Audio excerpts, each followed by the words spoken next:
আল্লাহ রাব্বুল আলামিন তার বান্দা বান্দীদের জন্য মেহমানদারি আয়োজন করবেন। এই পৃথিবীতে আপনাকে যখন ভিআইপি কোনো পার্সন যখন দাওয়াত করে কত না খুশি লাগে। আপনি কি জানেন কোন আমলটি করলে আপনার জন্য জান্নাতে স্বয়ং আল্লাহ রাব্বুল আলামিন দাওয়াতের ব্যবস্থা করবেন? আসুন আমরা হাদিস শরীফ থেকে জেনে নিই।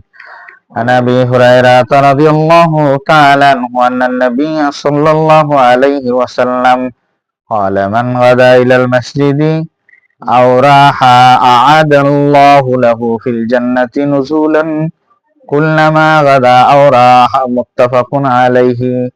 সর্বাধিক হাদিস বর্ণনাকারী হযরত আবু হুরায়রা রাদিয়াল্লাহু তাআলা আনহু বলেন, যে ব্যক্তি সকালে বা সন্ধ্যায় মসজিদে যায়, আল্লাহ তার জন্য জান্নাতে দাওয়াতের ব্যবস্থা করবেন, তার জন্য মেহমানদারির ব্যবস্থা করবেন।